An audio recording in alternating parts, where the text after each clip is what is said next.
Pemirsa, berikut nama-nama penumpang pesawat M28 Skytrax milik Polri yang jatuh di perairan Kepulauan Riau berdasarkan data manifest pesawat.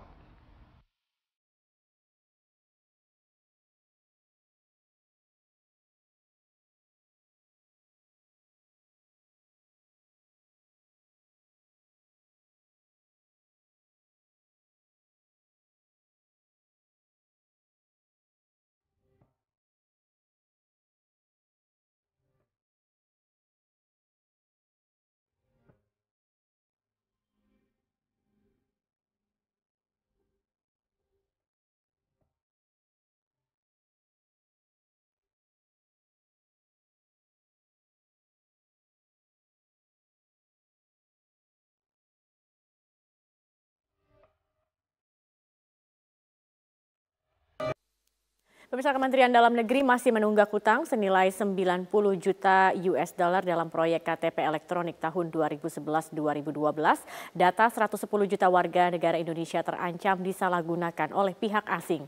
Menteri Dalam Negeri Cahyokumolo mengungkapkan tagihan dari perusahaan Amerika mitra Kementerian Dalam Negeri dalam proyek KTP elektronik 2011-2012. Menurut Cahyo, dana tersebut sudah dibayarkan, namun ternyata perusahaan tetap mengirimkan tagihan. Cahyo menyatakan hal yang perlu dikhawatirkan adalah data 110 juta warga bisa disalahgunakan oleh pihak asing. Hal ini sudah dikomunikasikan dengan KPK untuk ditindaklanjuti. Itu yang perusahaan itu hampir terus mengejar saya. Saya sudah ketemu, tidak mungkin kami dan DPR minta dianggarkan kembali 90 juta US, nggak mungkin. Kami juga sudah konsul ke KPK juga. Juga KPK tidak setuju, sudah dianggarkan lewat APBN, didukung oleh DPR. Kok mau minta lagi? Ini problemnya, karena ini menyangkut 110 juta data penduduk Indonesia. Nah, bagaimana kemudian relevansinya tiga partai ini mendukung calon gubernur yang lain untuk DKI Jakarta? Sementara tadi kecurigaannya dari Kapolri, Panglima adalah aksi ini akan lebih daripada mentersangkakan Ahok, menahan Ahok, tapi menggoyang pemerintahan Jokowi. Nah, kemudian pantas dong publik menanyakan loyalitas dari tiga partai ini untuk pemerintahan Jokowi JK apabila tujuan dari demo-demo ini adalah at the end of the day adalah untuk menggoyang pemerintahan Jokowi, Mas. Sebenarnya kami semua sudah cukup terbiasa dengan pilkada. Bahkan sebelumnya misalnya Mas Romi juga menyampaikan kepada Ibu, mohon maaf pilihannya berbeda karena basis konstituennya. Proses dialog sudah biasa kami lakukan. Ada perbedaan poros politik di daerah, di tingkat kabupaten kota, provinsi, nasional. Itu suatu hal yang sudah biasa terjadi. Hanya karena ada aktor politik tadi. Sehingga resonansi di dalam pilkada DKI itu menjadi begitu kuat. Terlebih dari peta 2019, dari Mas Burhan tadi sudah menyatakan elektabilitas Pak Jokowi begitu tinggi. Tentu saja ini memunculkan bagi mereka yang berpikir, yang mau mempersiapkan generasi mudanya misalnya untuk pilkada 2019, jadi berpikir ulang. Baik. Nanti saya akan tanyakan. Kalau saya pribadi itu kalau sampai menggulingkan pemerintah saya tidak percaya. Tetapi kalau untuk make a dance, mengganggu untuk 2019 itu mungkin. Banyak cara dilakukan warga untuk mendukung pasangan calon gubernur DKI Jakarta dalam memenangkan Pilkada DKI 2017 mendatang. Ya, salah satunya dengan penggalangan dana kampanye rakyat yang digagas oleh kaum ibu-ibu sebagai simpatisan pasangan nomor urut 2 Ahok Jarot. Dalam rangka mendukung pasangan petahana Ahok Jarot, kelompok ibu-ibu arisan di RW 12 Pejagalan Penjaringan Jakarta Utara menggalang dana kampanye rakyat. Meski sederhana, sejumlah ibu mengaku sukarela menyumbangkan uang mereka terhadap perjuangan Ahok Jarot. Komunitas ibu-ibu arisan merasa bahwa pasangan Ahok Jarot telah memberikan bukti dalam pembangunan ibu kota Jakarta, termasuk diantaranya sejumlah program kerja yang telah dirasakan kaum perempuan. Memang kita mengumpulkan dana ini toh nanti untuk dari kita untuk kita juga tergerak, ibu-ibu kita tergerak karena sumbangan itu karena kita merasa menginginkan punya pemimpin yang jujur dan anti korupsi. Karena bapak-bapak itu yang telah memberikan kita ke anak-anak kita sekolah dan kita lingkungan juga bersih semuanya. Adanya inisiatif warga dalam penggalangan dana kampanye rakyat disambut baik oleh tim relawan kampanye rakyat Ahok Jarot. Tim relawan mengaku terharu atas kepedulian warga untuk mendukung perjuangan pasangan Ahok Jarot. Oke, jadi dari ibu-ibu arisan di sini, mereka biasa sebulan sekali memang melakukan arisan, dan pada arisan di bulan ini mereka mengundang kita dari tim penggalangan dana untuk bersama-sama melakukan kampanye rakyat untuk mendukung Basuki Jarot sebagai pasangan calon gubernur dan wakil gubernur. Jadi ibu-ibu yang arisan tadi agak bingung mau ikut berpartisipasi dalam kampanye rakyat, tapi caranya gimana? Jadi kemarin perwakilan ibu RT-nya datang ke Rumah Lembang. Para ibu berharap agar hasil dana yang dikumpulkan bisa digunakan sebaik-baiknya untuk pemenangan pasangan Ahok Jarot pada Pilkada DKI 2017 mendatang. Dari Jakarta, Muhammad Rian, Metro TV. Gempa bumi dengan kekuatan 5,3 skala Richter yang berpusat di Kabupaten Gunung Kidul, daerah istimewa Yogyakarta, terasa kuat hingga mencapai Pacitan, Jawa Timur. Gempa tektonik tersebut sempat menimbulkan kepanikan di tengah masyarakat. Namun hingga kini belum ada laporan kerusakan yang terjadi akibat gempa yang berpusat di perairan Samudra Hindia tersebut. Badan Meteorologi, Klimatologi, dan Geofisika menjelaskan gempa tersebut berpusat 93 km barat daya Gunung Kidul dengan kedalaman 10 km. Warga diimbau untuk tidak khawatir karena gempa tidak berpotensi tsunami. Gempa terasa sampai beberapa kabupaten di wilayah Jawa Timur, seperti yang terasa di Pacitan, Tulungagung, Trenggalek, dan Ponorogo. Sejak beberapa hari terakhir, gempa kerap terjadi di wilayah pesisir selatan Pulau Jawa. Pada hari sebelumnya, gempa dengan kekuatan 6,2 skala Richter yang berpusat di Tenggara Kabupaten Malang juga terasa kuat guncangannya mencapai ke berbagai daerah di Jawa Timur. Tapi dari dampak dari gempa itu untuk yang ada di Kabupaten Pacitan tidak ada. Kemudian jadi memang beberapa kali kita untuk dalam beberapa hari ini kita juga cukup diguncang dengan gempa baik skala 4,8 atau sampai dengan 5,3 itu untuk yang ada di wilayah pesisir selatan itu sering sekali. Penebar isu Money Rush yang dihubung-hubungkan dengan rencana demonstrasi tanggal 25 November mendatang sedang diincar polisi. Aksi yang berpotensi menimbulkan keresahan ini akan diganjar dengan hukuman pidana.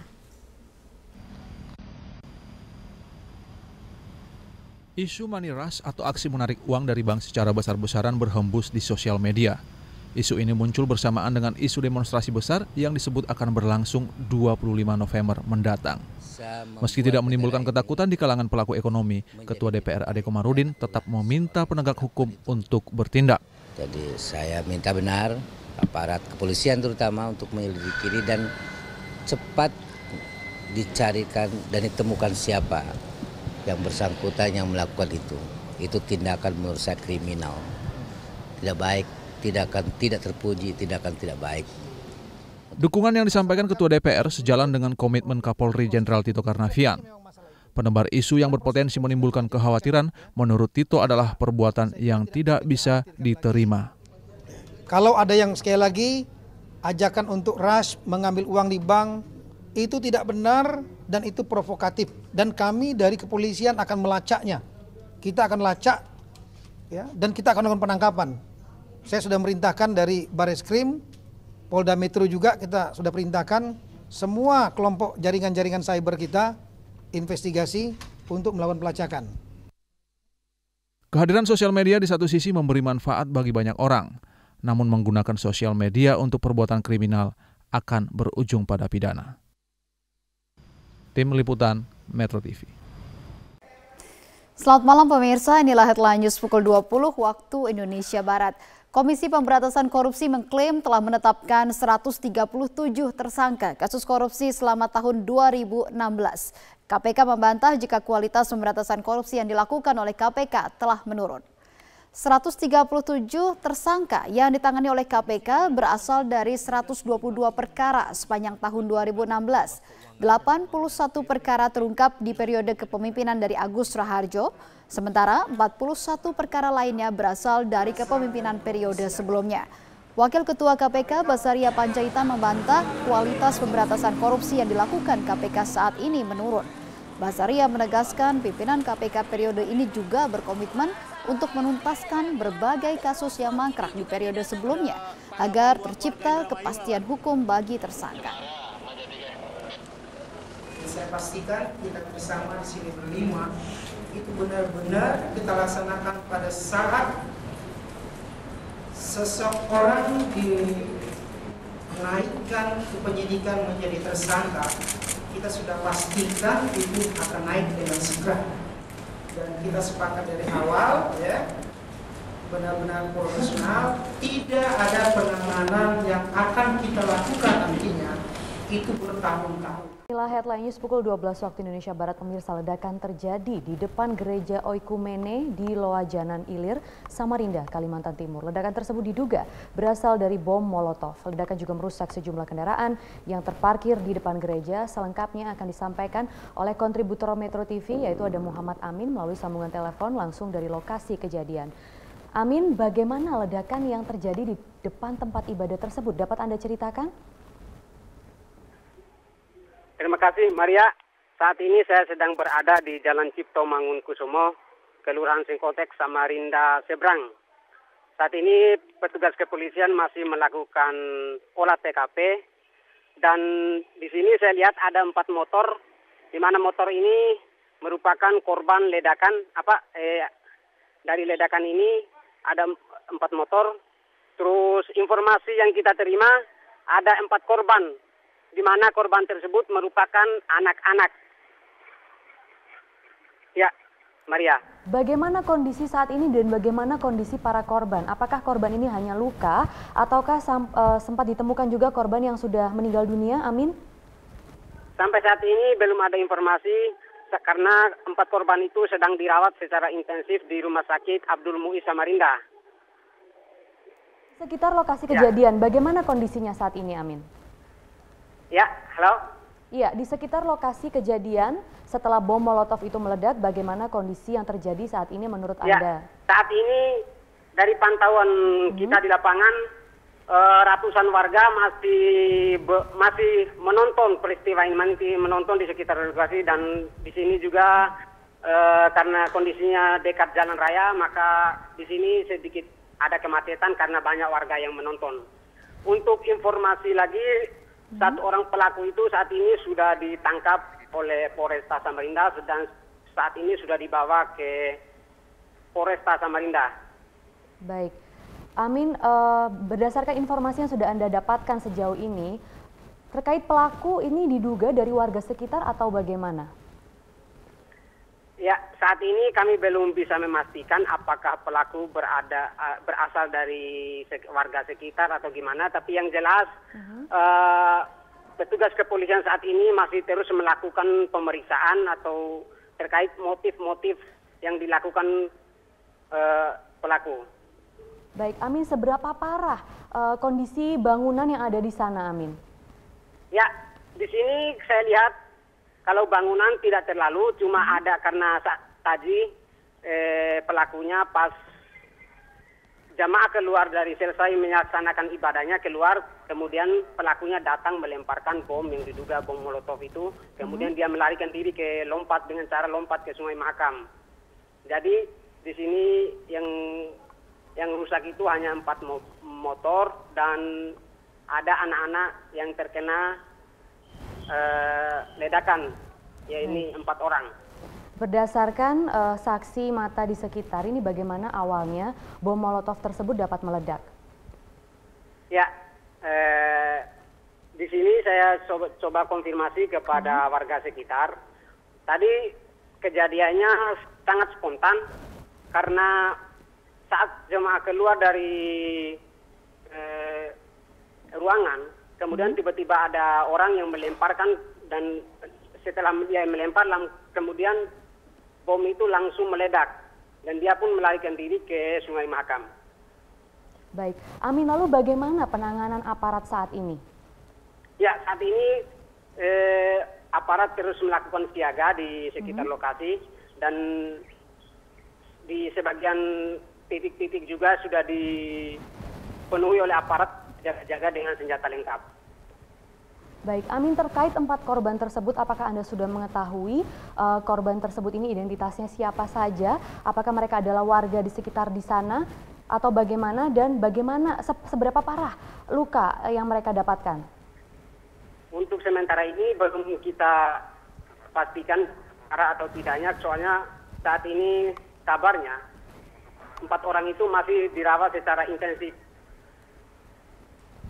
Dan untuk pengamanan sendiri di sekitar sana, bagaimana penanganannya sejauh ini? Untuk penanganannya sejauh ini di sini sudah terlihat puluhan brimob, polisi, TNI berjaga-jaga di sekitar lokasi kejadian, dan ada beberapa titik-titik rawan di sekitar titik-titik yang rawan ini sudah dijaga oleh pihak kepolisian.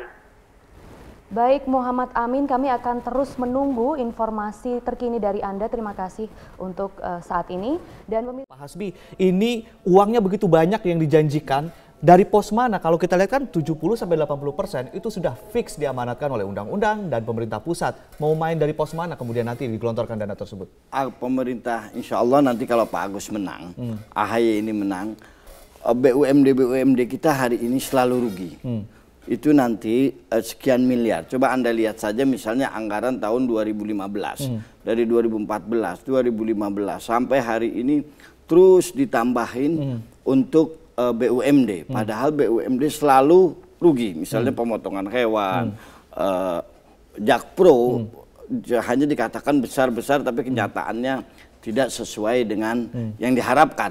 Nah, kita tutup penambahan untuk BUMD, ini kita kembalikan untuk... Total berapa triliun yang diambil untuk dibagi-bagikan? Untuk Agus Silpi ini, untuk rencana kita itu RT RW misalnya 1 miliar, itu saya rasa sangat pas. Dan untuk pajak mungkin nanti kita akan, pendapatan daerah akan kita tingkatkan. Berarti Anda melihat rakyat Jakarta hanya butuh uang saja, uang dan uang? Oh tidak butuh uang saja, dalam artian fasilitas RT RW hari ini kenyataan Musrembang tidak pernah sesuai. Salah satu contoh ironis sekali, masyarakat Jakarta yang katanya miniatur Indonesia, yang katanya ibu kota, bagaimana kita mau menyerupai Dubai, mau menyerupai Singapura, jalanan-jalanan di perkampungan itu sangat rusak, tidak bagus.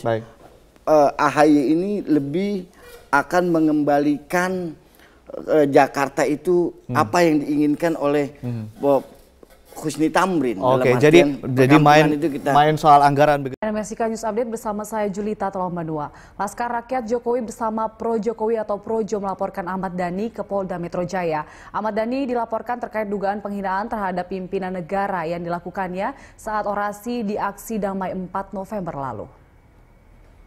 Ahmad Dhani diduga melakukan penghinaan terhadap pimpinan negara dan dianggap melanggar pasal 207 KUHP dengan ancaman hukuman 1 tahun 6 bulan.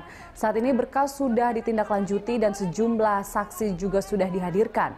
Selanjutnya Polda Metro Jaya akan memanggil Ahmad Dhani untuk dimintai keterangan.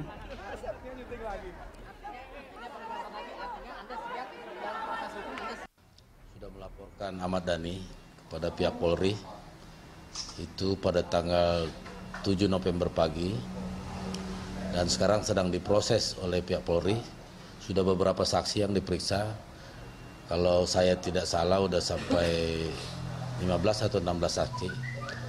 Artinya dia dikenakan pasal 207 KUHP. Nah, pasal ini tentang penghinaan terhadap satu penguasa atau badan usaha ya, yang diancam hukuman pidana 1 tahun 6 bulan. Dan ini ada perdebatan di publik bahwa pasal ini sudah tidak berlaku. Itu sebetulnya tidak. Pasal ini bukan tentang penghinaan khusus terhadap presiden. Itu pasal 134, 136. Pasal ini tetap berlaku karena tidak pernah dicabut oleh MK. Dan ini delik biasa, bukan delik aduan. Maka laporan kami juga sudah diproses. Saya kira sebentar lagi yang bersangkutan, Saudara Ahmad Dhani, akan segera dipanggil oleh pihak Polri. Karena dia ada kata tambahan kan. Nah, Saudara Presiden, bla bla, tidak boleh saya katakan seperti itu, berarti direncanakan. Nah, dia lupa bahwa pasal itu ada untuk itu gitu loh. Nah, itu menurut kami nggak bisa lah bahwa Saudara Madani tidak ada kata maaf bagimu, kita bertempur, kita sampai di persidangan, silakan Anda bawa bukti Anda, kami punya bukti yang akurat buat Anda. Karena relawan Jokowi, Projo sama Laskar Jokowi punya jaringan seluruh Indonesia, punya cabang-cabang. Inilah headline news pukul 12 waktu Indonesia Barat. Pemirsa, ledakan terjadi di depan gereja Oikumene di Loajanan Ilir, Samarinda, Kalimantan Timur. Ledakan tersebut diduga berasal dari bom Molotov. Ledakan juga merusak sejumlah kendaraan yang terparkir di depan gereja. Selengkapnya akan disampaikan oleh kontributor Metro TV, yaitu ada Muhammad Amin melalui sambungan telepon langsung dari lokasi kejadian. Amin, bagaimana ledakan yang terjadi di depan tempat ibadah tersebut? Dapat Anda ceritakan? Terima kasih Maria. Saat ini saya sedang berada di Jalan Cipto Mangunkusumo, Kelurahan Singkotek, Samarinda Seberang. Saat ini petugas kepolisian masih melakukan olah TKP dan di sini saya lihat ada 4 motor, di mana motor ini merupakan korban ledakan. Dari ledakan ini ada 4 motor. Terus informasi yang kita terima ada 4 korban, di mana korban tersebut merupakan anak-anak. Ya, Maria. Bagaimana kondisi saat ini dan bagaimana kondisi para korban? Apakah korban ini hanya luka ataukah sempat ditemukan juga korban yang sudah meninggal dunia? Amin. Sampai saat ini belum ada informasi karena 4 korban itu sedang dirawat secara intensif di Rumah Sakit Abdul Muiz Samarinda. Sekitar lokasi kejadian, bagaimana kondisinya saat ini, Amin? Ya, halo?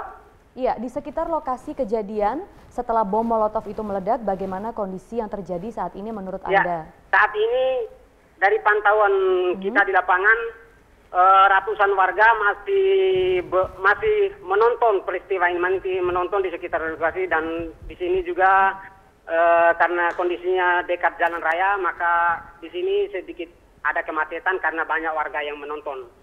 Untuk informasi lagi, 1 orang pelaku itu saat ini sudah ditangkap oleh Polresta Samarinda dan saat ini sudah dibawa ke Polresta Samarinda. Baik, Amin, berdasarkan informasi yang sudah Anda dapatkan sejauh ini, terkait pelaku ini diduga dari warga sekitar atau bagaimana? Ya, saat ini kami belum bisa memastikan apakah pelaku berasal dari warga sekitar atau gimana, tapi yang jelas petugas kepolisian saat ini masih terus melakukan pemeriksaan atau terkait motif-motif yang dilakukan pelaku. Baik, Amin, seberapa parah kondisi bangunan yang ada di sana, Amin?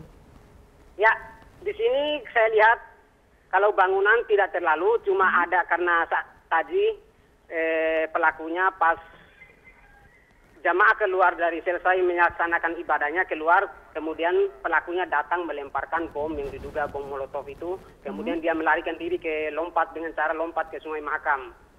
Jadi di sini yang rusak itu hanya 4 motor dan ada anak-anak yang terkena ledakan, ya ini 4 orang. Berdasarkan saksi mata di sekitar ini, bagaimana awalnya bom Molotov tersebut dapat meledak? Ya, di sini saya coba konfirmasi kepada warga sekitar. Tadi kejadiannya sangat spontan karena saat jemaah keluar dari ruangan, kemudian tiba-tiba ada orang yang melemparkan, dan setelah dia melempar, kemudian bom itu langsung meledak dan dia pun melarikan diri ke Sungai Mahakam. Baik, Amin, lalu bagaimana penanganan aparat saat ini? Ya, saat ini aparat terus melakukan siaga di sekitar lokasi dan di sebagian titik-titik juga sudah dipenuhi oleh aparat jaga-jaga dengan senjata lengkap. Baik, Amin, terkait 4 korban tersebut, apakah Anda sudah mengetahui korban tersebut ini identitasnya siapa saja? Apakah mereka adalah warga di sekitar di sana? atau bagaimana, dan bagaimana seberapa parah luka yang mereka dapatkan? Untuk sementara ini belum kita pastikan parah atau tidaknya, soalnya saat ini kabarnya 4 orang itu masih dirawat secara intensif. Dan untuk pengamanan sendiri di sekitar sana, bagaimana penanganannya sejauh ini? Untuk penanganannya sejauh ini di sini sudah terlihat puluhan brimob, polisi, TNI berjaga-jaga di sekitar lokasi kejadian, dan ada beberapa titik-titik rawan di sekitar titik-titik yang rawan ini sudah dijaga oleh pihak kepolisian. Baik, Muhammad Amin, kami akan terus menunggu informasi terkini dari Anda. Terima kasih untuk saat ini. Dan